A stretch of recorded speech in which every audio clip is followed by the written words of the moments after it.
దేవునికి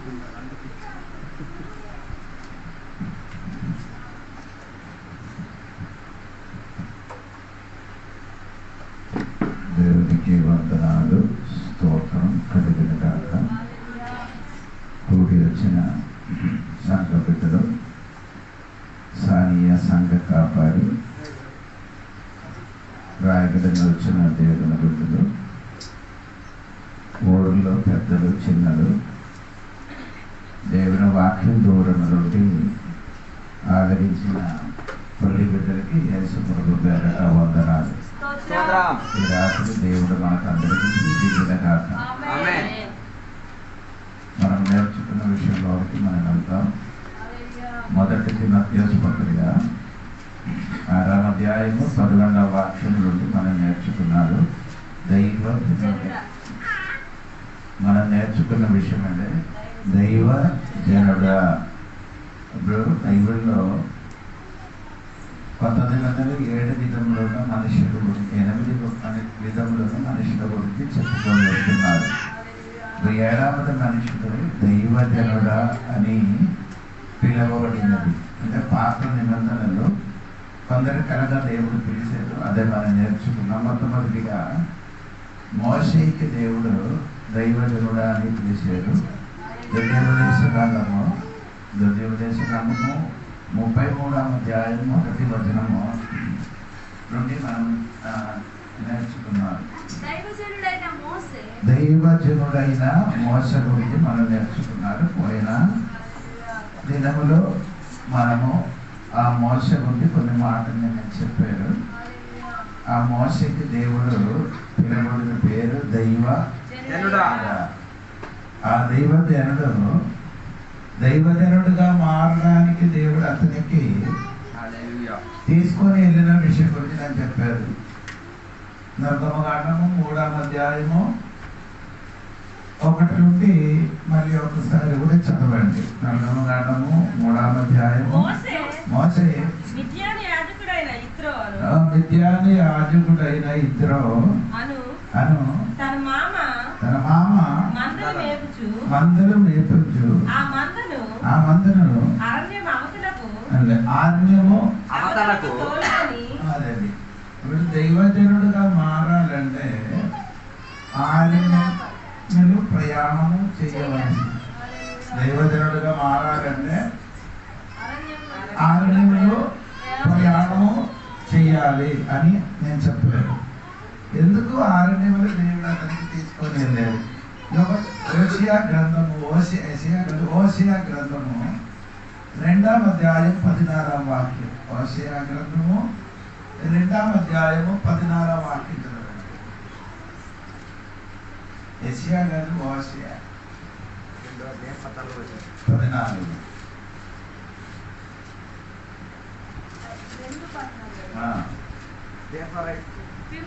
దానియేలు తర్వాత దానిని ఆకర్షించి అరణ్యములోనికి కొనిపోయి అక్కడ దానితో ప్రేమగా మాట్లాడుతున్నారు. అంటే ఎడారి ఆరణ్యములకి ఆయనకి ఎందుకు తీసుకొని వెళ్ళారంటే ఈ ఆరణ్యం అని ఎబ్రాయ భాషల అర్థము మాట్లాడడం. ఆరణ్యం పదానికి అర్థము మాట్లాడడం. ఎడారి ఆరణ్యము. ఈ ఆరణ్యం అనే పదము ఎబ్రాయ భాషలో మాట్లాడడం. అప్పుడు దేవుడు మోసేకి ఎక్కడ తీసుకొని వెళ్ళారు? అరణ్యములకి తీసుకొని వెళ్ళారు. ఎందుకు అక్కడ తీసుకొని వెళ్ళారంటే అరణ్యములు ఎవరు కూడా ఉండడం, ఎవరు మనుషుడు తోడుగా నివసించిన చోట కాదు. అటువంటి చోటలలో ఇతనికి దేవుడు ఏం చేశాడు? తీసుకొని వెళ్ళారు. అరణ్యములకి తీసుకొని వెళ్ళే. ఎందుకంటే అరణ్యం అనే పదానికి అర్థము మాట్లాడడం. నీ జీవితంలో అరణ్యం అంటే జీవితం ఉండే ఆయన అర్థం. దేవుడు నీతోని మాట్లాడుతున్నారు సోదరం. ఎవరు తోడుగా ఉండను, వర్షం ఉండను, వాన ఉండను, నీళ్ళు ఉండను, 24 గంటలు వేడి తప్ప వేరే అరణ్యములు ఉండను. అటువంటి చోటతో దేవుడు మనతో మాట్లాడినట్టు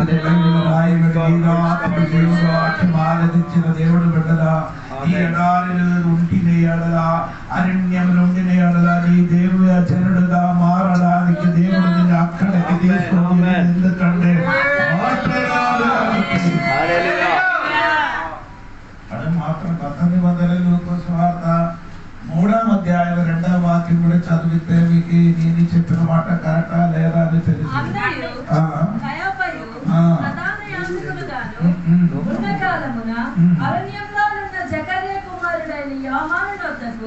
దేవుని వాక్యము వచ్చెను. సక్రియ కుమారుడైన యోహానానికి అరణ్యముల దేవుడు వాక్యం వచ్చింది. దేవుడు అరణ్యములు యోహానానితో మాట్లాడింది. స్తోత్రం. ఈ పదవి నీకు మాత్రం కాదు, మోసకి మాత్రం కాదు. అరణ్యములు మాట్లాడింది, యోహానానికి దేవుడు మాట్లాడింది. అదే విధంగా పౌలు గారికి 3 సంవత్సరములు అని ఎడారి నుండినట్టుగా గలాతీ పత్రిక 16, 17, 18 వాక్యములో రాయబడినప్పుడు ఆయన 3 సంవత్సరములు ఎడారి నుండినప్పుడు దేవుడు ఆయనతోనే మాట్లాడింది. దేవుని స్తోత్రం. అది మాత్రంగా అండి దేవునికి స్తోత్రం. యేసుక్రీస్తుకి లోక సువార్త 4వ అధ్యాయం 1, 2 వాక్యములు చూసినప్పుడు అతనికి ఏం చేశారంటే పరీక్షింపబడడానికి అతనికి ఎక్కడికి తీసుకొని వెళ్ళారు? అరణ్యములకు తీసుకొని వెళ్ళారని రాయబడి. అరణ్యములకు తీసుకొని వెళ్ళినప్పుడు దైవ దూతలు ఆయనకి పరిచయం చేసినట్టుగా వాక్యములు రాయబడి. రాత్రి స్తోత్రం. అరణ్యవంటి జీవితములు నీలో నుండి దేవుడు నీతో మాట్లాడిన స్థలమదే. దేవునికి స్తోత్రం. 3 కార్యములు జరుగుతున్నారు. ఒకటి నేను చెప్పాను, దేవుడు అరణ్యములు ఏమవుతున్నారంటే మాట్లాడిన దేవుడు. స్తోత్రం చెప్పాలి. దేవుడు మనతో ఏమవుతున్నారు? మాట్లాడిన దేవుడు. దేవునికి స్తోత్రం. అక్కడ అరణ్యములు. స్తోత్రం. 2వది దేవుడు అక్కడ ఏం చేస్తున్నారంటే మీరు చూడండి. నిర్గమకాండము 3వ అధ్యాయము 2వ వాక్యములు చదివితే మీకు అర్థమవుతుంది. యెహోవా దూత అతనికి ప్రత్యక్షమాయెను. అతడు చూచినప్పుడు అగ్ని వలన ఆ పొద మండుచుండెను. అంటే ఎడారిలో అంటే అరణ్యములకి దేవుడు ఏం చేసేది? దిగి వచ్చిన స్థలం. ఎంతమందికి అర్థమవుతున్నారు తెలియదు. అరణ్యముల జీవితములు మాట్లాడిన దేవుడు మాట్లాడిన స్థలం మాత్రం కాదు, ఆమె దిగి వచ్చిన స్థలం. అది దేవుడికి రాత్రి నీ జీవితం అరణ్యవంటి జీవితం అయితే భయపడకూడదు. అటువంటి చోటలకి దేవుడు దిగి వచ్చారు. మోసతో దేవుడు దిగి వచ్చారు. నేను ఒక విషయం తెలుసుకోవాలి. రాత్రి పై నుండి ఆయన మాట్లాడొచ్చు, పరలోకము నుండి మాట్లాడొచ్చు, కానీ ఆ ఎడారి వంటి జీవితములు, అరణ్య వంటి జీవితములు నడిచిన దైవజనుడుగా మార్చడానికి దేవుడే చేశారంటే ఆ స్థలములకి దిగి వచ్చిన దేవునికి స్తోత్రం కలిగింది గాక. హల్లెలూయా. అరణ్య వంటి జీవితం మన జీవితం ఎవరు తోడుగా ఉండరు. అందరిగా మన మనకి చేయి విడిచిపెట్టింది కదా. స్థలము ఎడారి అనగా భయంకరమైన ఎంట, నీరు, వాన, ఎట్టి లేని చోటలో దేవుడు మనతోని మాట్లాడడానికి దిగి వచ్చి స్తోత్రం కలిగింది గాక. హల్లెలూయా చెప్పండి. అది మాత్రం కాదండి. స్తోత్రం. ఇంటి నుండి పారిపోయిన ఆగరేమనే స్తోత్రం బెర్షెబా అరణ్యములు ఉండినప్పుడు దేవుడు ఏం చేశారంటే అమ్మ కొడుకు ఇద్దరు కూడా ఏడుస్తున్నారు. బెర్షెబా ఆ అరణ్యములు అది ఆగరు తన కొడుకు ఇస్మాయిల్ ఇద్దరు కూడా ఏడిసినప్పుడు దేవుడు ఆ అరణ్య చోటలకి దిగి వచ్చి ఆయనతో అమ్మతో దేవుడు మాట్లాడిన దేవుడు. రాత్రి ఎవరు నిన్ను మాట్లాడకపోవచ్చు, ఎవరిని తోడుగా రాకుండా వెళ్ళిపోవచ్చు. ఎడారి వంటి జీవితం, అరణ్య వంటి జీవితం, కానీ మాట్లాడడానికి దేవుడికి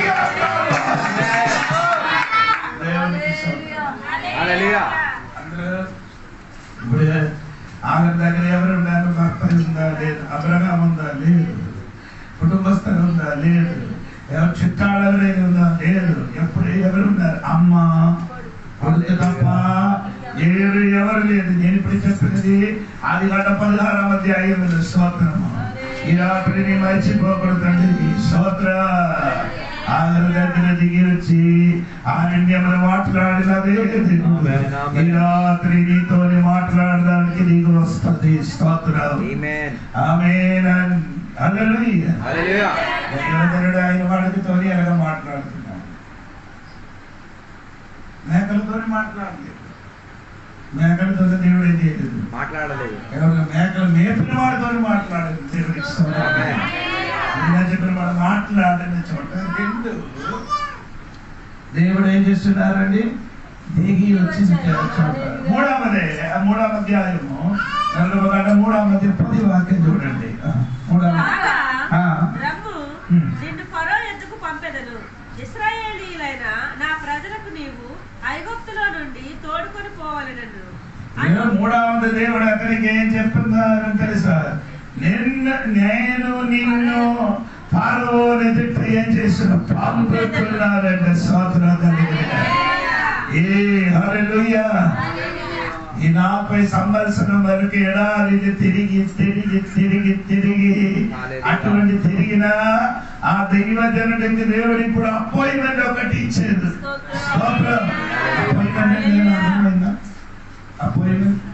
అపాయింట్మెంట్ ఇప్పుడు వరకు మేకలకి నేర్పిన అపాయింట్మెంట్, అది మామ మందరికి నేర్పిన అపాయింట్మెంట్ అంటే ఉద్యోగం కోసము ఆయనకి వేరొక చోటకి ఏం చేస్తున్నారు? పంపిస్తున్నారు. స్తోత్రం.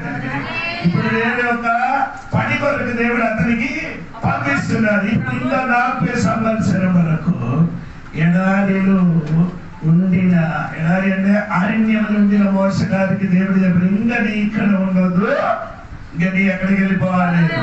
ఫరో ఎదుటకి వెళ్ళి నిలబడండి, నా ప్రజలకి విడిపించడానికి నేను నిన్ను పంపిస్తున్నానని చెప్పారు. స్తోత్రం.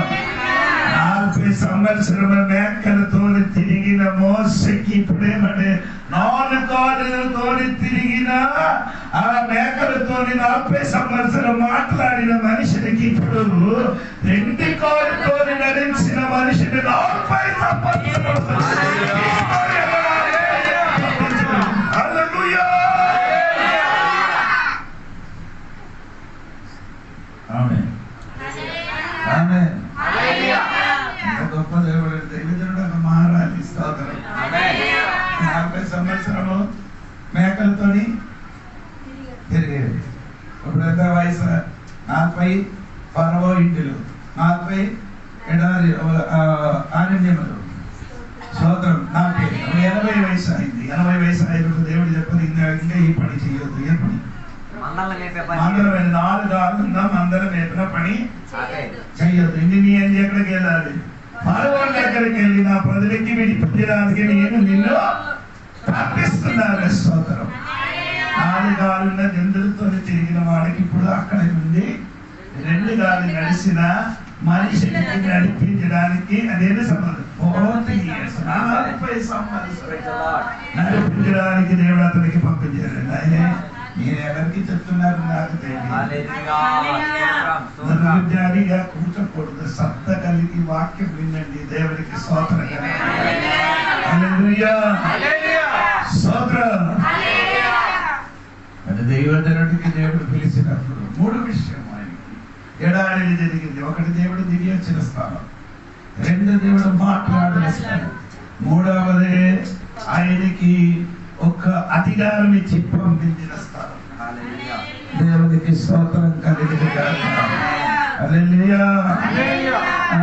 3వ అధ్యాయం 2వ వాక్యం, నిర్గమకాండం 3వ అధ్యాయం 2వ వాక్యం చూడండి. అగ్నిజ్వాలలలో యెహోవా దూత అతనికి ప్రత్యక్షమాయెను. అతడు చూచినప్పుడు అగ్ని వలన ఆ పొద మండుచుండెను, కానీ పొద కాలిపోలేదు. అప్పుడు మోషే ఆ పొద ఎలా కాలిపోలేదో నేను ఆ తట్టు వెళ్ళి ఈ గొప్ప వింత చూచెదను అనుకొనెను. దానిని చూచుటకు అతడు ఆ తట్టు వచ్చుట యెహోవా చూచెను. దేవుడు ఆ పొద నడుము నుండి మోసే మోసే అని అతనిని పిలిచెను. అందుకతడు చిత్తము ప్రభువా అనెను.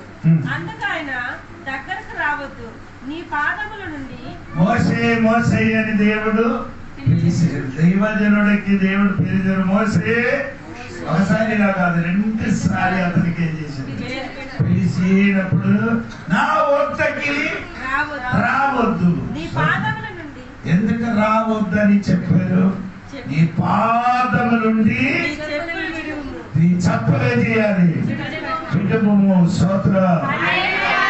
80 సంవత్సరములు నిన్ను మోసుకున్న చెప్పులు ఈ రోజు నీ ఏం చేయాలి? విడిచిపెట్టాలి. స్తోత్రం.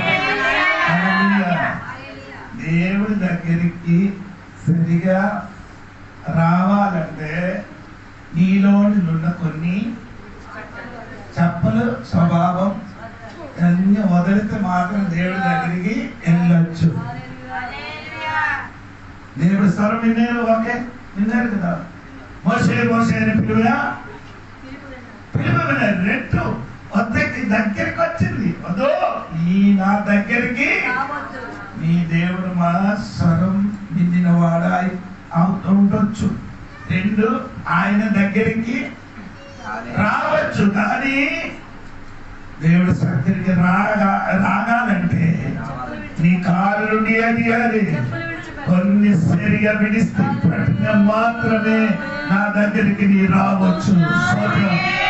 దైవజనుడా, ఈ రాత్రి దేవుడి దగ్గరికి నేను రావాలని ఆశ కలిగి ఉన్నాను. దేవుడు స్వరం విన్నారు, ఈ దేవుడి దగ్గరికి వెళ్తున్నారు. కానీ ఆయన దగ్గరికి రావాలంటే నీ జీవితంలో కొన్ని ఏం చేయాలి? విడిచిపెట్టాలి.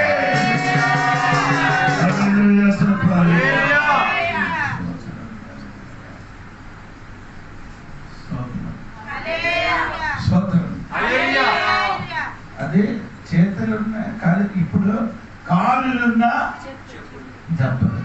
ఇది అది మార్చి 3వ అధ్యాయం ఇది సరిగా ఇంతకీ చదివితే దేవుడు ఆయనతో ప్రత్యక్ష 3-4 అధ్యాయం చదివినప్పుడు అక్కడ మోసేకి దేవుడు పిలిచిన మోసే నీ చేతులున్నా ఏంటి అని అడిగినప్పుడు నా చేతులు ఏముంది? ఒక కర్ర ఉంది అన్నట్టుగా చెప్పారు. ఇప్పుడు కాళ్ళున్నా చెప్పలే చేశారు, విడిచిపెట్టారు. రెండు, చేతులున్న కర్ర. ఈ 40 సంవత్సరం పట్టుకున్న కర్ర విడిచిపెట్టిన వెంటనే ఏమైంది? అవునా? వాక్యం ఉంది కదా.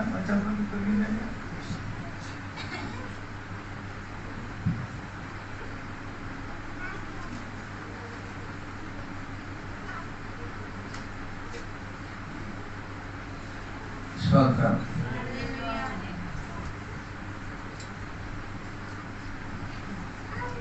4వ అధ్యాయము 3వ వాక్యము 2 మొదలు కిందకి చదవండి. యెహోవా నీ చేతిలోనిది ఏమిటి అని అతను అడిగాడు. అందుకతడు కర్ర అనెను. అప్పుడు ఆయన నేలను దాన్ని పడివేయమనెను. అతను దాన్ని నేల పడవేయగానే అది పామాయెను. మోషే దాని నుండి పారిపోయాను. ఎందుకు పారిపోయింది? పామయ్యింది కావాలి. ఎందుకు పారిపోయింది? చేతులున్నది కింద పడగా 40 సంవత్సరము చేతిలో నీ పట్టుకున్న కర్ర, నీ చేతులున్న కర్ర నువ్వే ఏమై చేసింది? కింద పడేసినప్పుడు నువ్వే అది చూసి ఏం చేసావు? పారిపోతున్నావు. ఎందుకు? ఇన్నాళ్ళు పట్టుకున్నది పోవని అనుకున్నాను. నీ ఇంతవరకు నీ చేతులు అన్నది కిందకి పడేయలే. పడేసిననుకో పారిపోతావు. నీ పారుతుంది. సామాన్లు ఇప్పుడు పట్టుకొని తిరుగుతున్నారు కొందరు. ఎవరు? దేవుడు మాట్లాడింది, దేవుడి దగ్గరకు వచ్చారు. చేతులు ఉన్న కాళ్ళ నుండి వాడు వదిలేదు, చేతులు ఉన్నది ఇప్పుడేం చేయలేదు. అర్థం కాలేదు వాళ్ళకి. చేతిలో ఏంటిది? కాళ్ళు ఉన్నదండి, అదేమైంది? తీసేసారు. అది కరెక్ట్ అయింది. అదే దేవుడు చెప్పినప్పుడు అదేం చేశాడు. కానీ ఇప్పుడు చేతులు ఏముంది? కర్ర ఉంది. అదే చెప్పిన ఇది ఇప్పుడు 40 సంవత్సరం ఉంది కర్ర నాతో తిరిగిన ఏదికి నేనేం చేయను, విడిచిపెట్టను. నీ చేతులు ఉన్నది ఆవాలని నువ్వే కింద పడేస్తే నువ్వే పారిపోతుంది. హల్లెలూయా. చేయడానికి చెయ్యి దేని వాడేది? అన్ని పని కోసం వాడుతున్నాను.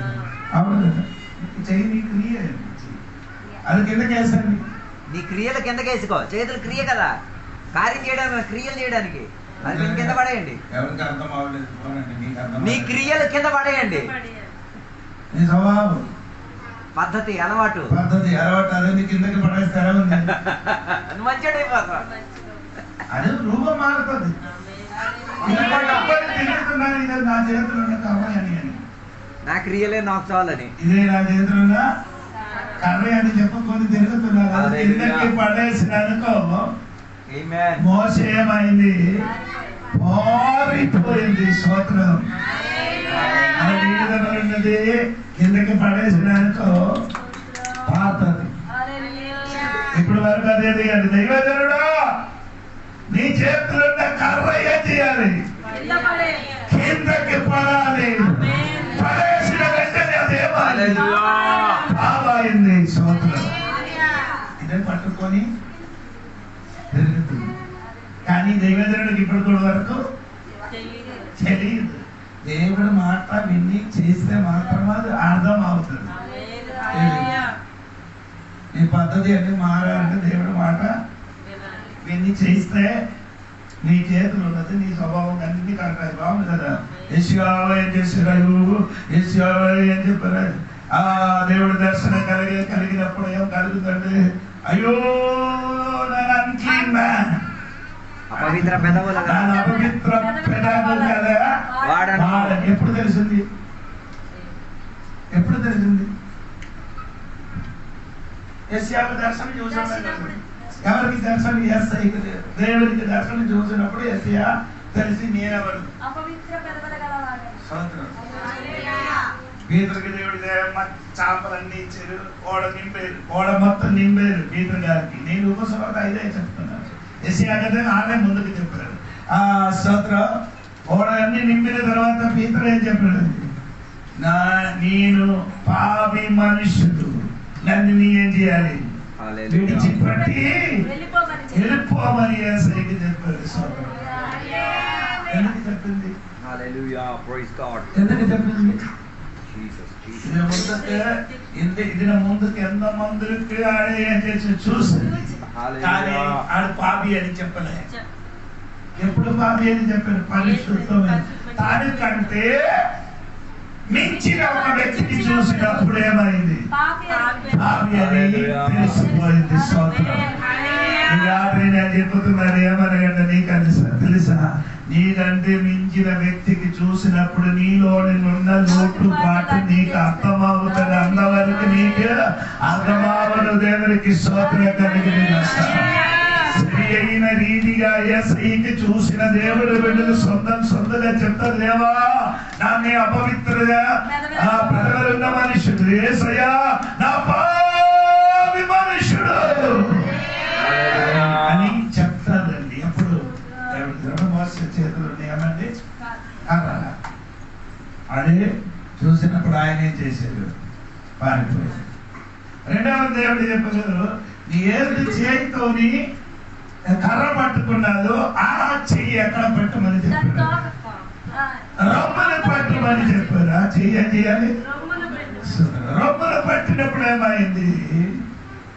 ఏమంటే ఆ 4వ అధ్యాయంలో మీకు తెలియదు, నీ బైబిల్ చదవలేదు కాబట్టి మీకు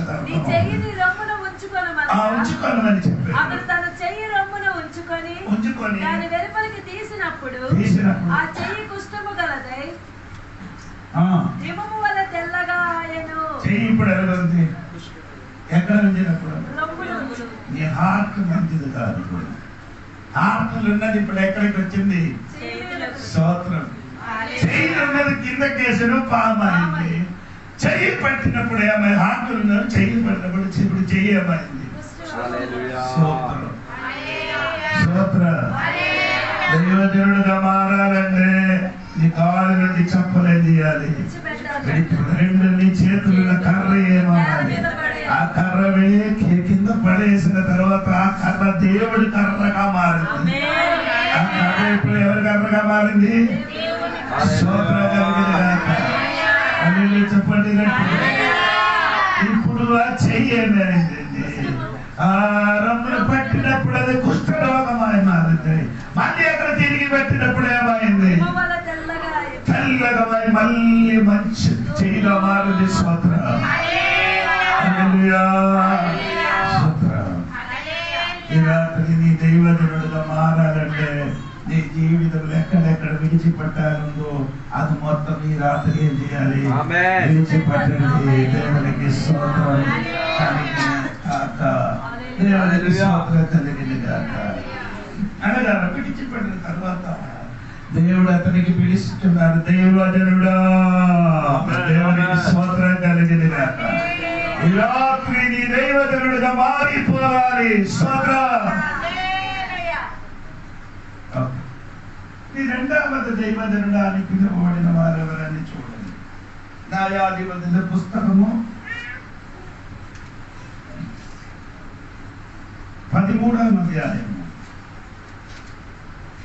5 నుండి కిందకి 8 వరకు చదవండి. నీవు గర్భవతివై కుమారుడి కందువు, అతని తల మీద మంగళగత్తి వేయకూడదు. ఆ బిడ్డ గర్భమున పుట్టినది మొదలుకొని దేవునికి నాజీరు చేయబడిన వాడై ఫిలిష్తీయుల చేతిలో నుండి ఇశ్రాయేలును రక్షింప మొదలు పెట్టినని ఆమెతో అనగా, ఆ స్త్రీ తన పెనిమిటి యొద్దకు వచ్చి, దైవజనుడొకడు నా యొద్దకు వచ్చెను. అతని రూపము దేవదూత రూపమును పోలినదై మిక్కిలి భీకరముగా ఉండెను. అతడు ఎక్కడ నుండి వచ్చెనో నేను అడగలేదు. అతడు తన పేరు నాతో చెప్పలేదు. గాని ఆలకించుము, నీవు గర్భవతి కుమారుడి కందువు కాబట్టి నీవు ద్రాక్షారసమునే గాని మద్యమునే గాని త్రాగుకుండుము, అపవిత్రమైన దేనినైనను తినుకుండుము. ఆ బిడ్డ గర్భమున పుట్టినది మొదలుకొని చనిపోవు వరకు దేవునికి నాజీరు చేయబడిన వాడయుండునని నాతో చెప్పెనను. దైవజనుడా అని ఇక్కడ చెప్పినది ఎవరికని బాగా మీరు చూడండి. దేవునికి స్తోత్రం కలిగినది. ఒక దైవ దూడనికి ఏం చేస్తున్నారు? ఆ దైవజనుడా అని అతనికి పిలుస్తున్నారు. దేవునికి స్తోత్రం కలిగినది. అవును కదా? ఆయన ముఖము ఎలా ఉంది? ఆకది. అతని రూపము దేవదూత రూపము. ఆయన రూపము దేవదూతులు రూపం బలగుందండి. స్తోత్రం. దైవజనుడు రూపం బలగుంది. దయ్యం రూపంగా ఉంటుంది. ఎలాగ ఉండదు? దైవజనుడు ముఖం ఎలా ఉండదు? దేవదూతుల ముఖంగా మారాలి. సోదరుడు, నీ ముఖం చూస్తే నీ ముఖం చూస్తే ఎలాగ అనిపించాలి? దేవదూతల వల్ల కనిపించాలి. దెయ్యం వల్ల కనిపించకూడదు. స్తోత్రం. కొందరు ముఖం చూసుకుంటే అలాగా అవుతున్నారండి. స్తోత్రం. ఆడ ముఖం ఏం లేదు. దేవదూతల ముఖం ఎప్పుడు ఎలా ఉంది? ప్రకాశవంతంగా ఉంటది. నీ ముఖం చూసినప్పుడు అలాగా ఉండాలంట.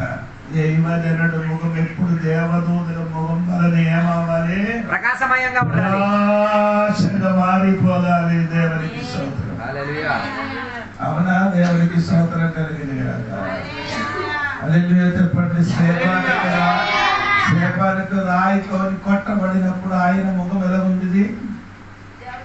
దేవదూతల వల్ల మారిపోయింది. స్తోత్రం. రాళ్ళు తన మీదకి పడినప్పుడు కూడా ముఖం ఏమవలేదు?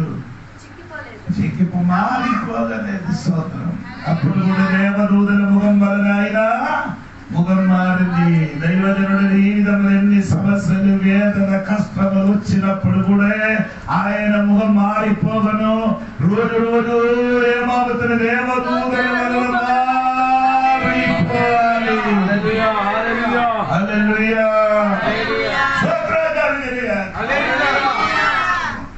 నాన్న పడినప్పుడు మనం ముఖం ఎలాగనుకోవడం? దెయ్యం వల్ల మారిపోతుంది. రాజుతో మనకి విజయ విరోధంగా ఎవరైనా తిట్టితే, కొట్టితే, ఏదైనా చెప్పితే మన ముఖం ఎప్పుడు ఏమవుతుంది?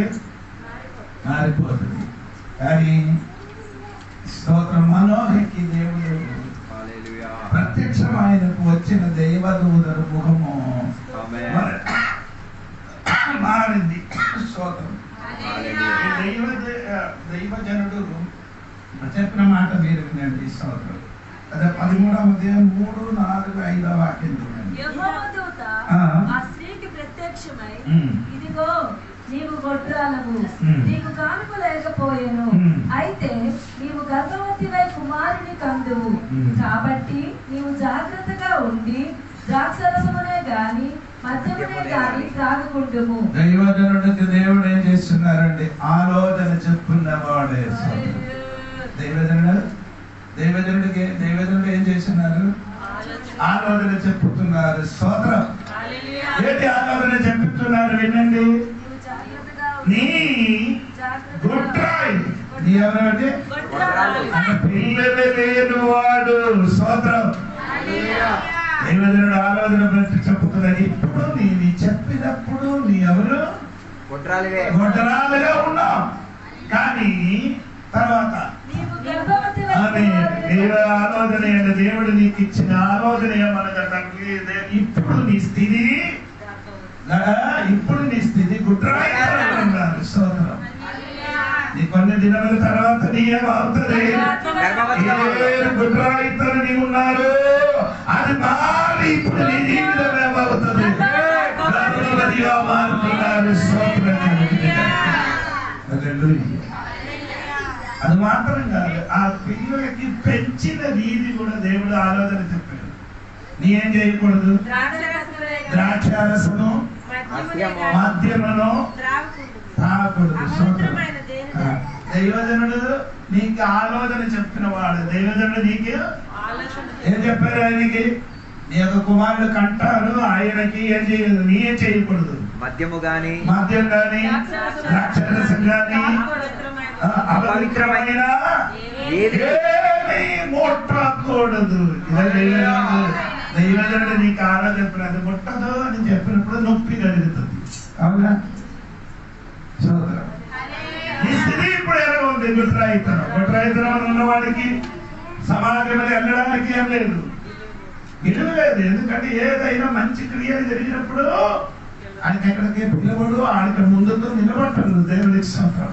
అటువంటి వాడికి ఇప్పుడు దేవుడు దిగి వచ్చి చెప్పుతున్నది, అయ్యా స్తోత్రం, నీకు నేను ఆలోచన చెప్పుతున్నారు. ఏమనగా నీ గుడ్రాయితున్న వారి యొక్క కుమారుడు కనడానికి ఉంది.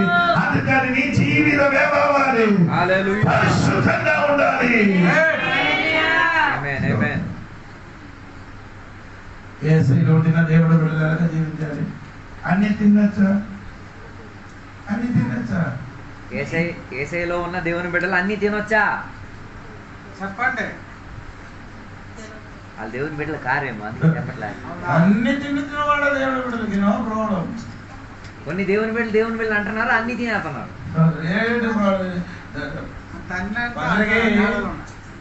ఆహారం అంటే కక్కుర్తి, భోజనం అంటే కక్కుర్తి వచ్చేస్తుంది.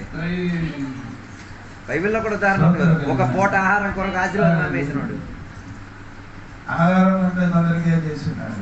అన్ని ఆహారం మనము తినకూడదని బైబిల్ మనకు నేర్పిస్తున్నారు. మనం ఏం చేస్తున్నారు? ఆలోచన వింటారు, అన్ని తినడమే.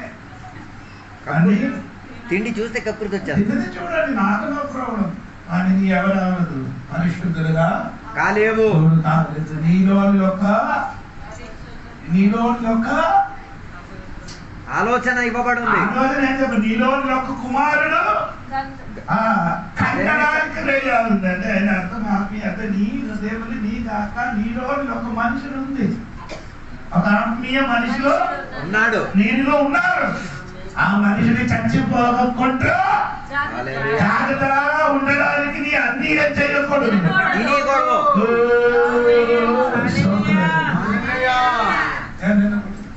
చావు భోజనం తినచ్చు, అదోట అందరికి అదే. చావు భోజనం బైబిల్ అడగండి, ఏదైనా వాక్యం ఉందా? చచ్చిపోయిన వాడికి భోజనం పెట్టిన ఏదైనా వాక్యం? ఏసయ్య చచ్చిపోయినప్పుడు ఏసై కోసం భోజనం పెట్టలే, గురువు కోసం ఏసై చచ్చిపోయినప్పుడు ఏసై కోసం భోజనం పెట్టిందా? నీ ఎందుకు పట్టుతున్నారు? ఏసై లేని భోజనం వాళ్ళకి కావాలి. మరి ఏసై భోజనం తిన్నారా? అయ్యో కార్యం, 3వ రోజు కార్యం అందరు రమ్మా. అమ్మా నాన్న చచ్చిపోయినప్పుడు వచ్చినప్పుడు అమ్మా నాన్నకి భోజనం పట్టకూడదా? అమ్మా నాన్న పేరు బట్టి ఊరు వారికి అన్నం పెట్టినట్టు ఇలాంటి కొడుకు కూతురు ఉన్నారండి దేవుని పేటలో. దేవుని బిడ్డలు కూడా అమ్మా నాన్నకి ఉన్నప్పుడు ఏమవుడు? బతుకుంటున్నప్పుడు భోజనం పెట్టిన బట్టలు ఇవ్వడానికి ఆహారం ఇవ్వకుండా చచ్చినప్పుడు అందరికి రమ్ము రమ్ము అమ్మ పేరు తిన్ను తిన్ను అమ్మ నాన్న ఫోటో పెట్టి ఊరోళ్ళందరికి అన్నం తిన్నాక ఎప్పుడో కొట్టేసి చర్చి నుంచి వెళ్ళగొట్టడానికి సమయం. చర్చిలు ఉన్న వాళ్ళకి కాదు, అందరికీ, ఊళ్ళో ఉన్న వాళ్ళకి అందరికీ. అన్నిటి కూడా చెప్తున్నారు అమ్మ నాన్న బ్రతికినప్పుడు ఏం చేయాలి? ఆహారం అన్నం ఆడికి కావాలి అన్నం పెట్టి నేను ఆశీర్వాదం చచ్చిపోతే బాగుంటాం. అమ్మ నాన్నకి అన్నం పెట్టకుండా బట్టలు కొనకుండా అమ్మ నాన్నకి ఊళ్ళుండి ఇంటిలుండి ఒక గడుపులెక్కి పడకడానికి స్థలం ఇచ్చి అక్కడ పడుకు పెట్టి చచ్చిపోయిన తర్వాత అమ్మ పేరు ఏం పెట్టితే అమ్మ ఏం చెప్తున్నారు? ఈయనగాండి యొక్క కొడుకుంది నాకు అన్ని నేను బాధపడుతున్నాను.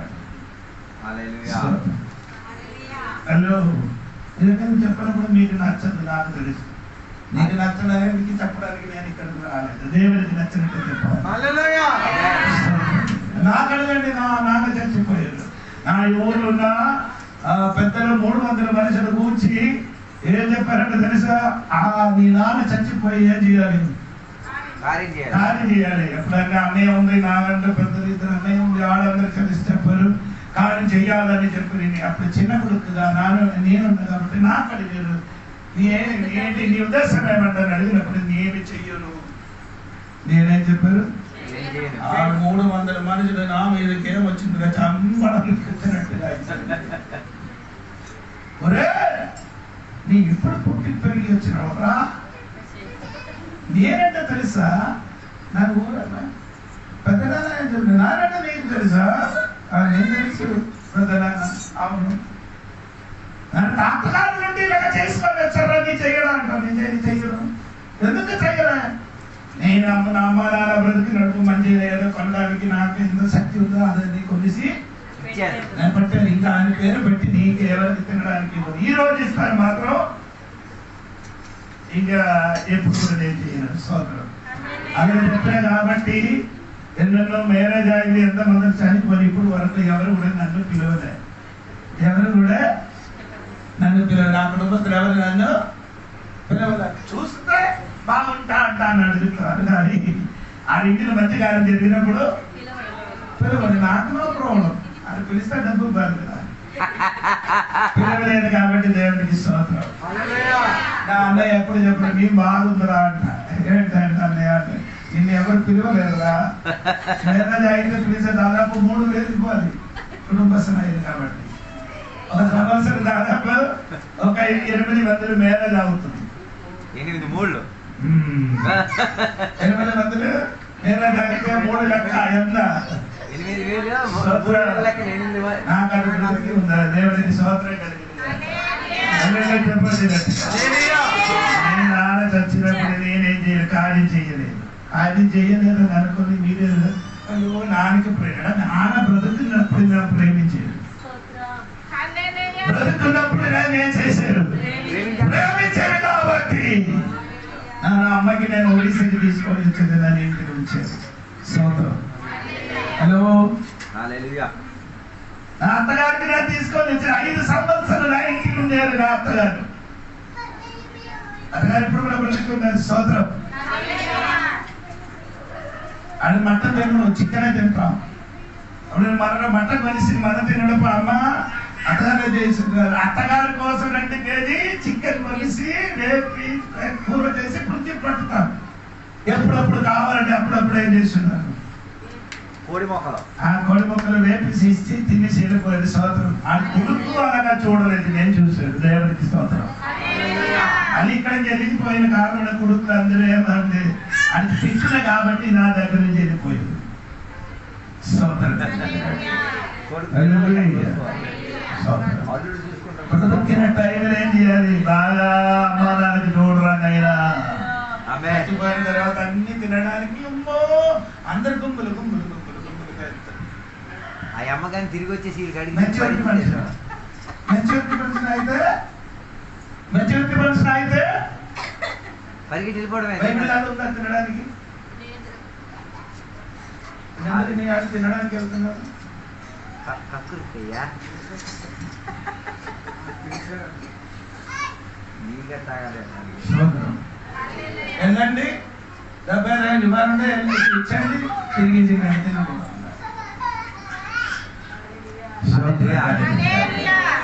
జ్ఞాని భాష తింటుంది దేవుడికి స్తోత్రం. తినవల్ల చనిపోయిన వాడు తర్వాత అంటే ఆడు పెద్ద మీటింగ్ పెట్టారు, అయ్యారు వాక్యం చెప్పడానికి వెళ్ళలేదు. ఆడు టీచర్ తాగలే, నీళ్ళు బాటిల్ కొన్ని ముట్టలే, మనం ఇద్దరు వాటర్కి వెళ్ళి అదంతా తీసి అక్కడి నుంచి కొన్ని బాటిల్ తిరిగి నీళ్ళు తాగి ఇంటికి వెళ్ళిపోయాడు. స్తోత్రం చెప్పండి. దేవుడు ఆలోచన చెప్పిన వాడండి. నీ పరిశుభ్రంగా జీవించడానికి దైవజనుడు నీకేం చెప్పుతున్నారు? ఆలోచన చెప్పుతున్నారు. నీ రోజులున్న బిడ్డ బ్రతకాలంటే నీయే చేయకూడదు. అపవిత్రమైనది ఏమి ఉండకూడదని దేవుడు సెలవిస్తున్నాడు. అదండి దైవజనుడు, దేవునికి స్తోత్రం. ఆలోచన చెప్పిన వాడే దైవజనుడు, దేవునికి స్తోత్రం. ఆమేన్.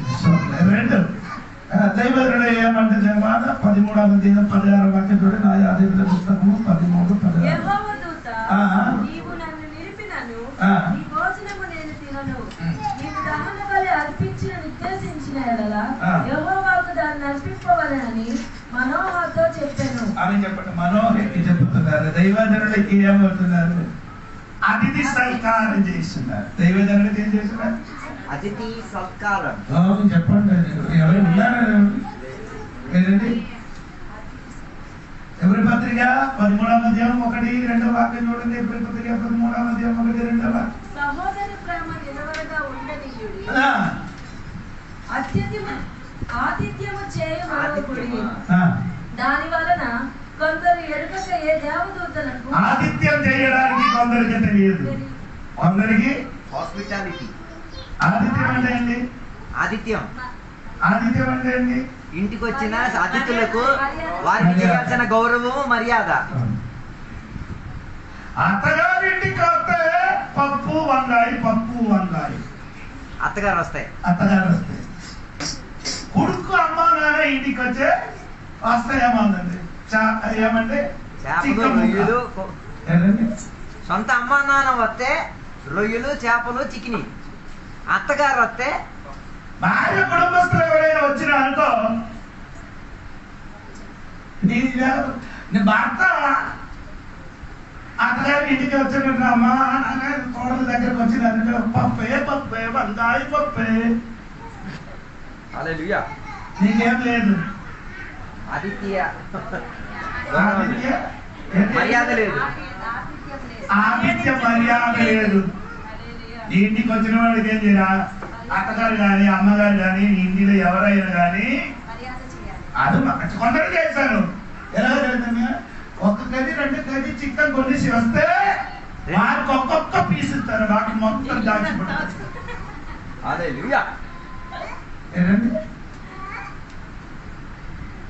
కొనుక్కు తెస్తారు, వండేసి పెడతారు.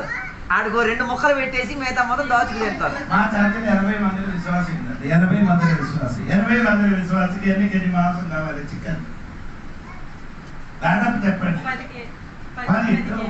20 కేజీలు.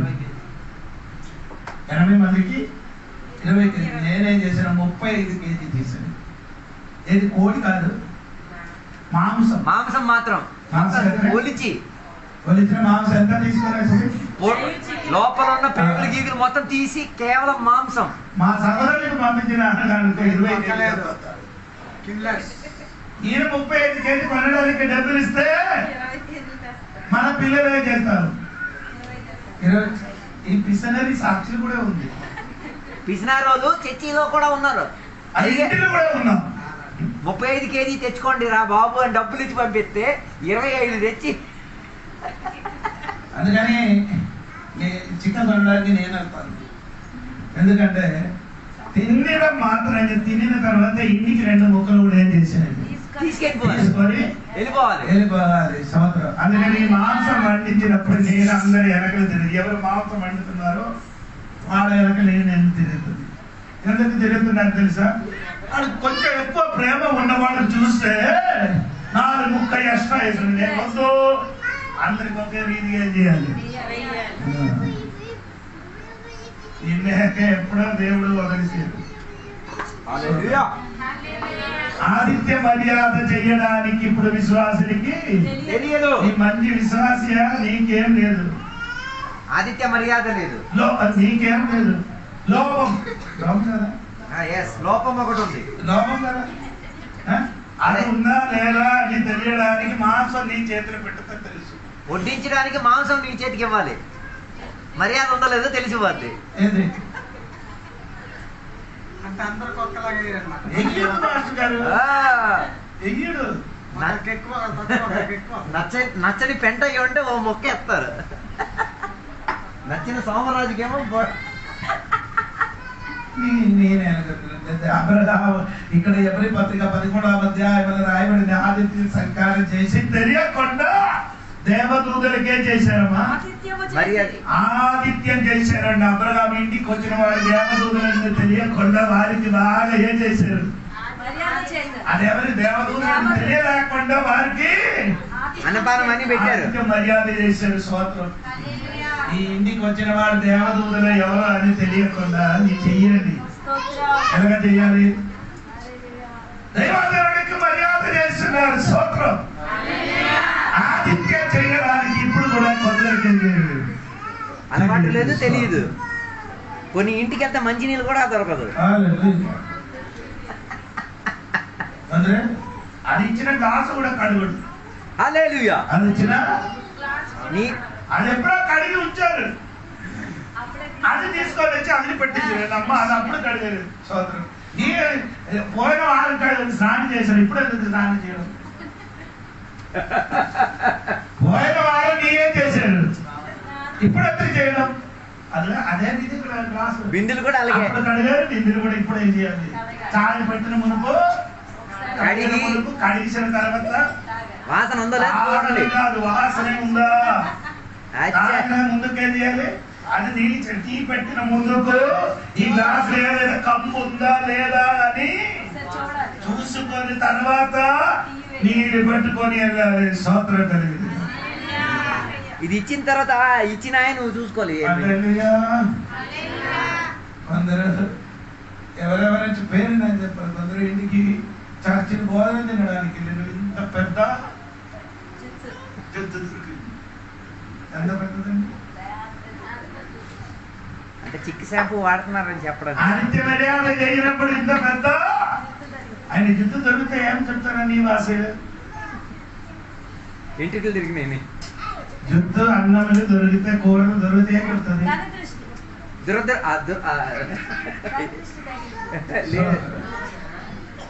దురదృష్టం తగిలింది. ఏడు దొరికి కాదని అరగంట దొరికిన వాడు మంచిదని చెప్తున్నాను. అరగంట దొరికితే నేను తింటాను. ఆ సైడ్కి పెట్టి మిగిలిన తింటున్నారు. ఎందుకంటే తింటున్నారు తెలుసా? విశ్వాసి బాధపడకుండా ఎన్ని చోట్ల తిన్నారని తెలుసా? ఇంకా మాంసం ముక్క తిన్నప్పుడు ఒక ముక్క తీసుకున్నప్పుడు దానిలో కిందకి ఎవరు ఒక ముక్క నాకున్నాం. ఒక మాంసం ఎందుకంటే ముక్క తీసుకున్నారు. తీసినప్పుడు ఇంకొక ముక్క ఏమవుతున్నారు? తిరిగి తిరిగి వస్తున్నారు. గొప్ప మర్యాద. మరి నీకు మర్యాద తెలియదు, ఆదిత్యం చేయడానికి తెలియదు. నీ ఇంటికి ఒక మనిషి వచ్చినప్పుడు ఆయనకి అన్నం పెట్టిన మనకు ఆ అన్నం పాత్రలు వేసినప్పుడు కొంచెం కొంచెం వేసి చూడాలి. కొంచెం కొంచెం ఇదన్నీ గొప్ప పెట్టుకొని తీసుకొని వెళ్ళాలి. కొంచెం కొంచెం పాత్రలు పెట్టేసి కూర కూడా ఎలాగా ఇలాగ చుట్టి తిప్పిన తర్వాత కూర వేయాలి. అప్పుడు జుట్టు అందే ఏమవుతుంది? అందులో చిక్కుపోద్ది. నీయే చిక్కుకొని అంటే వండిన పాత్రలో నుంచి వడ్డించే పాత్రలోకి ఇచ్చేటప్పుడు ఇవన్నీ పరిశోధించి అక్కడ తెచ్చి ఒకసారి చెక్ చేయాలి. మళ్ళీ ఎక్కడ వడ్డించి ప్లేట్లోకి ఇచ్చినప్పుడు మళ్ళీ చెక్ చేయాలి. పాత్ర గారి ఇంటికి టీ తాగడానికి నేనే దొరికినప్పుడే టీ లోపల సాలిపురుగు చచ్చిపోయి ఉంది. నేను వీళ్ళకి చెప్పలేను, నేనేమో ఎందుకు పెట్టారు? మనమందరం తాగిస్తాం. చచ్చిపోయింది. విశ్వాసిగా విషయం గురించే చెప్తాను. మీరు విశ్వాసి కదా, అందుకని మీకు అర్థం అవ్వదు. విశ్వాసి అని అర్థం అవుతుంది. నీ ఇప్పుడు నీకు లేకంటే అబద్ధం చేశారా లేదా? స్తోత్రం. స్తోత్రం. ఆదిత్య మర్యాద ఒకటి ఉంది. దేవునికి స్తోత్రం కలిగింది. హల్లెలూయా. మనం తినలేకపోతే వచ్చిన వాళ్ళకి ఏం చేయాలి?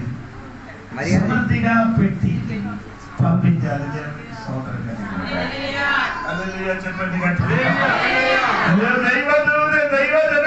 దైవజనుడికి ఏం చేశారండి? ఆదిత్యం చేశారట. దేవునికి స్తోత్రం కలిగింది కాక. కొందరు మాంసం కడుగడు, కొందరు మాంసం ఏం చేయరు. అసలు కడగరు. ఎందుకు కడగరు?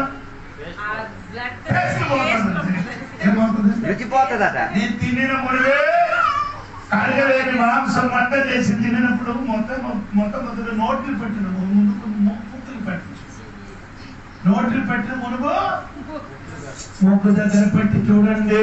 మళ్ళీ మసాలా వాసన వస్తుందా?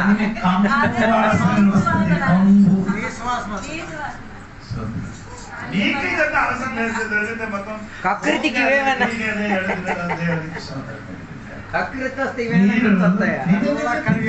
చెప్పడం కాదు, సరిగా జీవించడానికి వచ్చిన వాడు చెప్పాలి. ఆ పలాన ఇంటికి వెళ్ళి భోజనం తింటే సూపర్ ఉంటుందని చెప్పాలి. అది దేవుడు విడుదల విద్యుడు. కొందరు ఏం చేయాలి? కకృతి అండి. కోడికి తీసుకొని వచ్చాడు, తొక్క తీయదు. ఏం చేయకూడదు? అది కూడా కట్టి వేసి తింటే కడుపు నింపుతుంది. ఇంకా పొరలు కూడా తినేయండి. బైబిల్ చెప్పుతున్నారు తొక్క ఏం చేయకూడదు, తినకూడదు. కోడిగా నీటిలో ముంచి ఆ తొక్క కూడా తింటే వేడి నీళ్ళలో ముంచేసి తొక్క కూడా తినేస్తున్నారు. నేను చికెన్ మరడానికి వెళ్తే చికెన్ షాప్ లోకి వెళితే అది కోడికి పట్టుకుంటే ఏం చేయను, పిసికి చంపను. నన్ను అయ్యారు సారీ నేను మెడగొస్తాను మెడగొచ్చి ఏం చెప్పక్కర్లే. ఆ తోలు మొత్తం ఏం చేస్తున్నారు? తీసి 2-3 సార్లు కడిగేసి కట్టి చేసి నాకు ఇస్తుంది. దేవుడికి స్తోత్రం. మీరు కొడి మాసం కావాలంటే తొక్క తీయండి, అలా తీయంటారు. నీ క్రైస్తవుడు అయితే తొక్క తినకూడదు. క్రైస్తవులు అయితే తినకూడదు.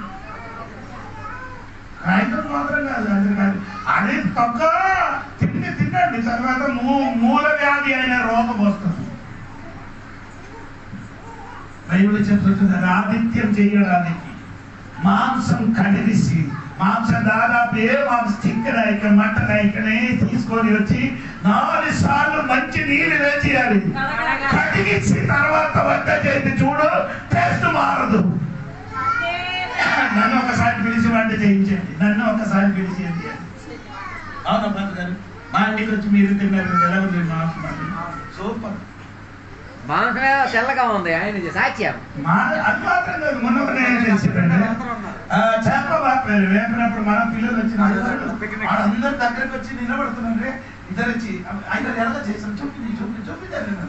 మీరేం చేస్తున్నారు? చేప తీసుకొని వచ్చి ఆ నీటిలో 4 గుచ్చి తీసి నీటిలో ఏం చేస్తుంది? చేప తీసుకొని వస్తే ఆ ముక్క తీసుకొని వస్తే గట్టి తీసి 3 సార్లు గట్టు తిప్పాలి. ఒకసారి గడ్డు తిప్పి ఆ నీళ్ళు మార్చి 2సారి గడ్డు వేసి మళ్ళీ తిప్పి 3సారి గడ్డి తిప్పి కడిగి చూడు. కొంచెం షుగర్కి నిమ్మకాయ కొంచెం పిండిసి కడిగి చూడండి, వాసన ఉండవు. నీ చేసిన మా చేప కూర చూస్తుంటే నేను మనం మృద్దుతున్నది. బురద వాసన ఉంటది, నీసి వాసన ఉంటది, కోసినోడు వాసన ఉంటది. ఆదిత్య మర్యాద కొందరు తిన్న ఆవు తిన్నట్టే తింటారు. టేబుల్ డిసిప్లిన్ అని చెప్తున్నా. తిన్నప్పుడు అర్థం బల్ల మర్యాద. ఈరోజు మనం టిఫిన్ తినడానికి ఒక మనిషి వచ్చారు, అదే మంచి డ్రెస్ అన్ని వేసు. నేను కొంచెం దూరంగా మారింది. తిన్నప్పుడు నీళ్ళు టీ తాగినప్పుడు ఎందుకంటే సగటు వినిపించేది పన్నీ అంది. హీట్ ఆగినప్పుడు సౌండ్ బయటికి ఏకూడదు, రాకూడదు. ఆహారం తింటున్నప్పుడు ఏమి ఉండకూడదు, చెప్పులు రాకూడదు. ఇదే రీతిగా నీ కేరళకి వేరే దేశం వెళ్ళి తింటే ఆడు నేను తెస్తుంది. ఇక్కడ నుంచి మనం కేరళకి కొన్ని పిల్లలకి తీసుకొని వెళ్ళి అన్ని చూపించి హోటల్కి వెళ్ళి తినడం నన్ను చెప్పకుండా ప్లేట్లు ఏం చేశారు, చేయగలిగారు. ఆడు కొట్టడానికి వచ్చారు, నేను ఆడికి క్షమాపణ అడిగాను, దాన్ని బట్టి కొట్టలే. ఇక్కడ నుంచి బండిలు తిరుగుతున్నారు కదా, సీట్ ఉంది, ఆడపిల్లలు సీట్లు కూర్చోకూడదు, కూర్చుంటే ఏమవుతుంది, ఆడపిల్లలు వచ్చి కొడతాను. ఇక్కడ నీ ఎలాగ జీవిస్తే అలాగే కాదు, ఊరు సిద్ధాంతం అది వేరే. ఊరు నుండి బయటికి వెళ్తే మన సిద్ధాంతం మారుతుంది. దేవుడికి స్తోత్రం. చిన్న చూసి, నీ వస్త్రాలు చూసి, నీ మాటలు చూసి, నీ ఎలాంటి వాడు అని ఆడే వెంటనే ఏమవుతుంది, దేవుడికి స్తోత్రం కలిగింది. చెప్పండి గట్టిగా. ఇదొక చెప్పడానికి ఒక చోటకి నేను వెళ్ళానండి మీటింగ్కి వెళ్ళినప్పుడు ఏమైందండి, పాప పరిగెట్టి వచ్చాను, ముక్కులు ఏమొచ్చింది, చీముడు వచ్చినప్పుడు ఈ అమ్మాయి ఏం చేశారంట, ఈ విధంగా విసర్జించి సాడు తుడిచి ఆ చేయితో అన్నం పెట్టారు.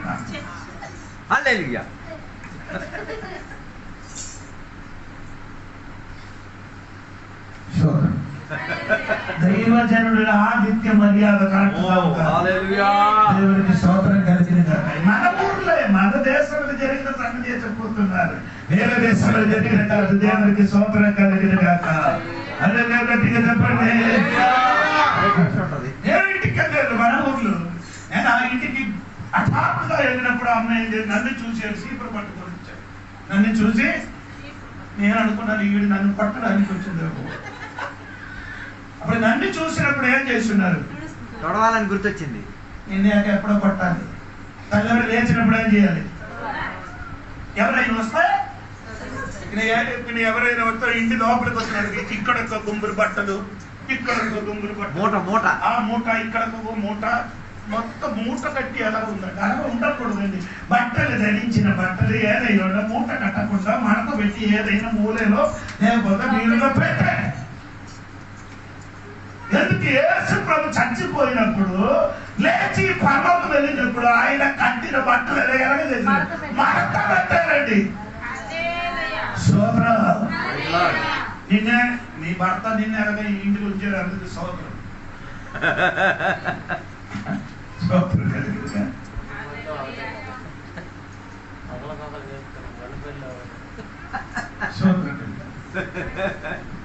ఇదొക്കെ ఎప్పుడు నేర్చుకున్నారు, నీ జీవితం మారలేకపోతే. క్రైస్తవుడు అయితే ఆదిత్య మర్యాదలు మన ఇంటిలో చెరిగిన కొన్ని సిద్ధాంతం మారాలి. అంటే ఒకరు క్రైస్తవుడు అయితే కొత్త సృష్టి, పాత్ర ఏమవుతుంది, గతించిపోయాను. ఈ పాత స్వభావం, పాత అలవాటు, పాత జీవితం అదన్నీ ఏమవ్వాలి, మారాలి. కొత్త జీవితం రావాలి. స్తోత్రం కలిగిన గట్టిగా స్తోత్రం చెప్పండి. కొందరి దగ్గరికి రావడానికి అవ్వదు, కంపు ఏంటి చమట వాసన. చర్చికి వచ్చినప్పుడు ఎలా వస్తారు, ఇదన్నీ రాకుండా ఏదో పెద్ద స్ప్రే కానీ పౌడర్ కానీ వేసుకొని వచ్చి అందరితో కూర్చుంది. సోదరు, ఈ బట్టలు ధరించిన మురుగుడు బట్టలు ఒకసారి వాసన చూడండి, వాసన ఉందా లేదా అని చూసుకొని ఏం చేయాలి.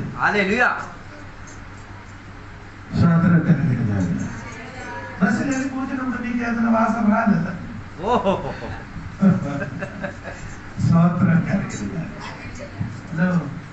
చిన్నగా చెప్పడానికి కాదు, మన విశ్వాసి బాగుపడాలి.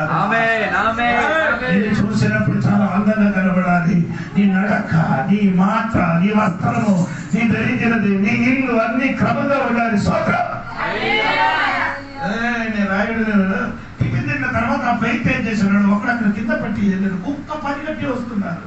దేనికి? అందరు చూస్తున్నారు. అడిగితే నో ప్రాబ్లం.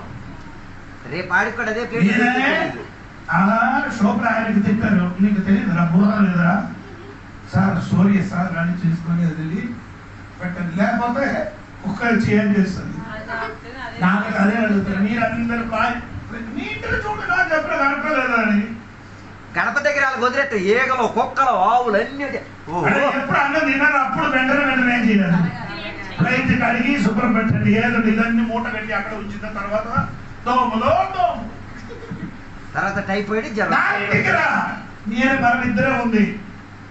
అన్నం తినడం ప్లేట్లు అవునా కదా ఇడు వస్తున్నాడు ప్లేట్ గ్యాస్ అన్ని వచ్చి చూడరా ఇది పైన మొత్తం ఏం చేస్తుంది క్లీన్ గా నీ గ్యాస్ దగ్గరకు వస్తున్న మొత్తం నేను క్లీన్ చేయాలి. వంట చేసే ముందు అది క్లీన్ చేసి పోమని చేయాలి. మర్యాద గొప్ప మర్యాద. నేను ఎందుకు చెప్తాను జీవితం మారండి. అదే చిన్న ఇల్లు నో ప్రాబ్లం, డబ్బు లేదు నో ప్రాబ్లం. ఉన్నటువంటి చక్కగా జీవించడానికి ఆతిథ్య మర్యాద మనకు ఉండాలి. స్తోత్రం కలిగింది కాక దైవజనుడు జీవితంలో ఆతిథ్య మర్యాద కలిగి జీవించాలని దేవుడు వాక్యం సెలవిస్తున్నది. దేవుడు అయిపోయింది సమయం. బాగా వచ్చిన వారికి స్తోత్రం. మన పిల్లలకి అందరికీ అన్ని పిల్లలకి బాగా ఇష్టం. అయ్యగారు వేరే ఏదో అయ్యగారు ఇలా చెప్పదు, ఈ అయ్యగారు మాత్రం ఇలా చెప్తున్నారు అని చెప్తున్నారు. స్తోత్రం అని చెప్పిన కాబట్టి తినడము అన్ని ఏమైంది మార్పు చెందింది. స్తోత్రం ఈ అందరూ కలిసి వచ్చినప్పుడు మనకు మటన్ పీసు దొరకడం ఇంకా లాగొద్దు. ఎందుకు నోట్లో పెట్టి లాగకూడదు. ఎమక ముక్క దొరికినప్పుడు ఇలాగ ఒకటి లాగినప్పుడు వేరొక మనుషులు మీదకి పడిపోయి మనమే ఇంటికి లాగండి. ఎవరు లేనప్పుడు ఎవరు ఉన్నప్పుడు మనం కొడుకుంటారు. మనం భార్య భర్తలు పిల్లలు ఉన్నప్పుడు లాగండి. పడిపోయినా ఏం ప్రాబ్లం లేదు. మనం ఏదైనా ఫంక్షన్ వెళ్తే మనం ఏం చేయకూడదు.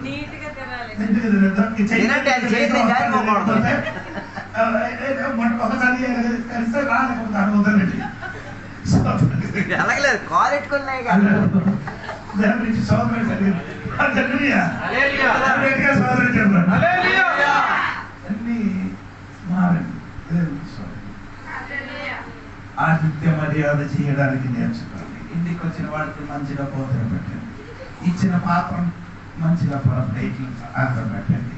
నీళ్ళు ఇచ్చినప్పుడు వేడి నీళ్ళు కావాలని చెప్పినప్పుడు కొంచెం వేడి చేసి ఇవ్వతుంది. అదే తాగితే మొత్తం విరోధనే ఉంటుంది. నీళ్ళు ఏం చేయాలి మరగబెట్టి వేడి నీళ్ళు కావాలంటే ఆ నీళ్ళు ఏం చేయాలి మరగబెట్టి ఇవ్వండి. కొంచెం వేడి చేసి అది ఇస్తే మొత్తం విరోధనే అవుతుంది. స్తోత్రం కలిగిన బాగా వేడి నీళ్ళు మరగబెట్టి తాగడానికి ఇస్తే అది దీవెనకరంగా మారుతుంది. ఆదిత్యం చేయను కాబట్టి కొందరు తెలియకుండా ఆదిత్యం చేసిన కాబట్టి దేవదూతలకి ఏం చేశారు ఆదిత్యం చేశారు. మన ఇంటికి వచ్చిన మరి ఎవరో మనకు తెలియదు. వచ్చిన వాళ్ళకి ఏం చేయాలి మర్యాద చేయాలి. స్తోత్రం కలిగింది. అలా స్తోత్రం చెప్పండి. పిచ్చ అడిగిన వాళ్ళు మీ దగ్గరికి వెళ్ళిపోని చెప్పదు. వెళ్ళిపోని ₹1 కూడా ₹2 ఇచ్చేసి పంపించండి. ₹1 కానీ ₹2 కానీ అడిగి ఇచ్చేసి ఏం చేయాలి పంపించండి. స్తోత్రం. నీకు ఆకలి తెలియదు, నాకు ఆకలి తెలిసింది కాబట్టి 7 రోజులు నాకు తిరిగి దొరకలేని టైం ఉంది. అప్పుడు నీళ్ళు రోడ్డులున్న పైపుల నీళ్ళు తాగి బ్రతికిన వాడని. అందుకని ఎవరైనా ఆ బిడ్డ అడగడానికి వస్తే నా చేతిలో ఉంటే నేను అది ఇచ్చేసి అడుగు పంపిస్తుంది. దేవునికి స్తోత్రం కలిగింది. హల్లెలూయా చెప్పండి. నీవు దైవజనుడుగా మారండి. మోస దైవజనుడుగా మారినట్టుగా మోస దైవజనుడుగా ఎడారిలు ఉన్నారు. ఆ స్థలంలో దేవుడు దిగి వచ్చాడు. ఆ స్థలంలో దేవుడు మాట్లాడింది. ఆ స్థలంలో ఆయనకే చేశాడు. ఐగుప్తు దేశంలోకి దేవుడు పంపించాడు. దైవజనుడుగా నీ మారాలి. అనగా ఇక్కడ మనగా న్యాయాధిపతుల పుస్తకంలో దైవజనుడుగా దైవజనుడు ఏం చేస్తున్నాడు ఆలోచన చెప్పిన వాడు. 2 దైవజనుడు ఏం చేసిన ఆదిత్యం చేసిన అలాగా బిడ్డలుగా మారని కాక దేవుడు అందరికీ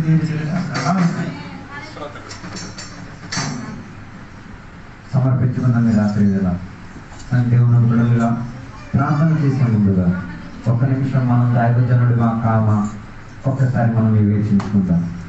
దేవుని యొక్క వాక్యంలో మనతో మాట్లాడబడింది.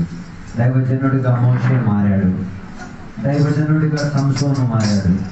ఈ రాత్రి వేళ నేను కూడా దైవజనుడిగా మారి తీరాలి. నువ్వు దైవజనుడు అయితే అరణ్యములో నుంచి ప్రయాణమై తీరాలి.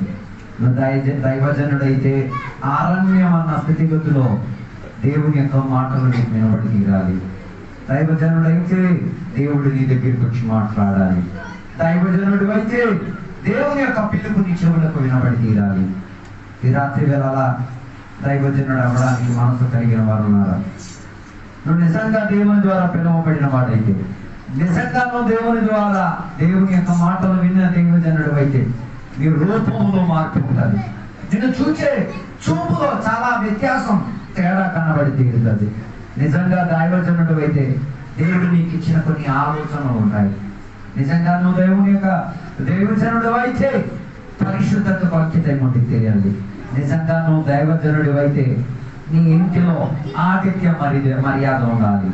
ఈ రాత్రి వేళ దేవునికి చెప్పు, దేవా నేను దైవజనుడు అవ్వాల్సిన సందర్భంలో దైవజనుడిగా కాకుండా ఎన్నో నిర్లక్ష్యత నేను పాటించి నన్ను క్షమించు దేవా. తప్పు జరిగిపోయింది దేవా, పొరపాటు జరిగిపోయింది దేవా. నా ముఖ కాంతిలో, నా చూపులో దైవదూతకు కలిగేటట్టుగా, దైవ స్వభావం కలిగేటట్టుగా నా పోలికలు లేకుండా నిర్లక్ష్య భావంతో నేను చాలాసార్లు నన్ను క్షమించు దేవా. దేవా దేవుడు నాకు ఎన్నోసార్లు దైవాలోచనలు దేవుడు నాకు చెప్పారు, దేవుడి మాటలు నాకు చెప్పారు, కానీ దానికి నేను నిర్లక్ష్యపరిచాను, దైవజనుడిగా కాకుండా జీవించాను. నన్ను క్షమించు దేవా. ఎన్నోసార్లు నా ఇంటికి ఎందరో దైవ బిడ్డలు వచ్చారు, దేవుని స్నేహితులు వచ్చారు, సేవకులు వచ్చారు, విశ్వాసులు వచ్చారు. వారికి కూర్చోమని చెప్పలే, నీరు పెట్టలే, సదుపాయాలను ఏర్పరచలే, వారిని ఒక చులకమానిగా పంపించాను. తప్పు జరిగిపోయిందని చెప్పి ఈ రాత్రి వేళ ఒప్పుకుంటే నువ్వు ఒక దైవజనుడిగా మారి తీరొచ్చు. ప్రార్థన చేద్దాం. పరిశుద్ధుడా మహోన్నతుడా దేవానికి వందనాలు. రాత్రి వేళ దైవజనుడా అన్న ఆ సారాంశములో దేవుడా వాక్య సేవకుని ద్వారా మాతో మాట్లాడినందుకు స్తోత్రం. వాక్యం వినేటప్పుడు అర్థమైంది, చాలా సార్లు దైవజనుడిగా ఉన్న నేను దైవజనుడిగా కాకుండా ప్రయత్నాలు చేశాను. ఈ రాత్రి వేళ నాకు అర్థమైంది దేవా. ఈ రాత్రి వేళ క్షమాభిక్ష నేను కోరుతున్నాను, మమ్మల్ని క్షమించండి దేవా. దైవజనుడు అవ్వాల్సిన పద్ధతిలో దైవజనుడి లక్షణాలు చూపించకుండా దేవా మనిషి లక్షణాలు చూపించాను, నన్ను క్షమించు దేవా. తప్పు జరిగిపోయిందయ్యా, ఇక్కడ నుండైనా నేను దైవజనుడిగా మారి తీరుతాను, దైవజనుడిగా నేను జీవించి తీరుతాను, ఒక మోషేలా దైవజనుడిగా మారి తీరుతాను, సంసోనులా ఉన్న దైవజనుడిగా మారి తీరుతాను. దేవా నీకు ఇష్టం ఇస్తే అరణ్యంలో కేవడానికి రెడీ, అరణ్యంలో నీ మాట వినడానికి రెడీ, అరణ్యంలో నీతో సహవాసం చేయడానికి రెడీ. దేవా అరణ్యంలో నీ శబ్దం వినడానికి దైవజనుడిగా మారేటట్టుగా నేను సిద్ధమై ఉన్నాను దేవా. దైవజనుడైతే నా రూపములో, సాదృశ్యములో, నడవడికలో, చూపులో, వ్యవహారములో దైవ స్వభావం ఉండే దైవజనుడిగా మారి తీరుతాను దేవా. దైవజనుడైతే దేవుడిచ్చిన ఆలోచన చెప్పున నా జీవితాన్ని నేను క్రమపరిచి తీరుతా. దైవజనుడైతే నేను నా జీవితంలో ఆతిథ్య మర్యాద అందరి పట్ల నేను చేసి తీరుతా. ఎవరి పట్ల నివేదాన్ని నేను చూపించను. పెద్దోడు వచ్చాడు, చిన్నోడు వచ్చాడు, కుల పెద్ద వచ్చాడు, కుల చిన్నోడు వచ్చాడు, నా వ్యాధికి ఏం లేకుండా అందరిని కూడా చేర్చగలిగి తీరేటట్టుగా దైవ స్వభావం మాకు దయచేయండి దేవా. రాత్రి వేళ పశ్చాత్తాప మనోభావముతో దేవా నిజంగా దైవజనులుగా మారడానికి ఆశ కలిగిన వారు, క్షమాభిక్ష కోరిన వారు దేవా వారిని దీవించండి దేవా. అలా దైవజనుడిగా మారి దేవా అనేకులను ఆత్మలో సంపాదించి తీరేటట్టుగా, అనేకులకు రోగాలు విడుదల పొంది తీరేటట్టుగా, అనేకులకు మానసిక ఒత్తిడులు దేవా నయమై తీరేటట్టుగా, అనేకులు ఆరోగ్యవంతులై మారి తీరేటట్టుగా ఈ రాత్రి వేళ దైవజనుడి భావని దైవజనుడి యొక్క స్వభావాన్ని వ్యాపరించి తీరుగాక. అలాంటి సహాయం మాకు దయచేసినందుకు స్తోత్రం. ఈ రాత్రి వేళ మా అందరితో వాక్యాంశాలతో మాట్లాడినందుకు స్తోత్రం. సేవకుని కూడా బలపరిచి శక్తి సామర్థ్యాన్ని ఇచ్చినందుకు స్తోత్రం. ఇప్పుడు మేమందరం కూడా మా ఊళ్ళోకి, మా కుటుంబంలోకి తిరిగి వచ్చున్నాం. మమ్మల్ని అందరం కూడా దీవించండి. దైవజనుల యొక్క ఉన్న లక్షణాలు కనిపించి తీరేటట్టుగా మమ్మల్ని ఆత్మీకులుగా మార్చమని కోరుచున్నాం. దీవెనలతో నింపినందుకు స్తోత్రం, సహాయపరిచినందుకు స్తోత్రం. యేసు నామములో అడిగి వేడుకున్న పరమ తండ్రి. తండ్రి యొక్క కుమారుల పరిశుద్ధాత్మక సహవాసం ఇప్పుడు వెళ్ళప్పుడు ఇక్కడికి వచ్చిన భక్తులతో దేవా ఈ రెండో రాకడ వరకు తోడయ్యుండును గాక. యేసు రక్తమే జయం, యేసు వాక్యమే జయం, యేసు నామం సంపూర్ణ విజయం కలుగును గాక. గడి శబ్దంలో మోసం హల్లెలూయా చెప్తామా? హల్లెలూయా హల్లెలూయా హల్లెలూయా. దేవుడు మన ప్రార్థనలకి దేవుని స్తోత్రం చేద్దాం. హల్లెలూయా. దేవుడు మనందరినీ కూడా దైవజనులుగా మార్చడం స్తోత్రం చేద్దాం. దేవుని యొక్క బిడ్డలుగా మోసగా మారినందుకు స్తోత్రం చేద్దాం. సంసోనుగా మారినందుకు స్తోత్రం చేద్దాం. ఆత్మిక పురుషులుగా మారినందుకు స్తోత్రం చేద్దాం. దేవుడు అందరినీ దీవించును గాక. అందరికీ వందనాలు.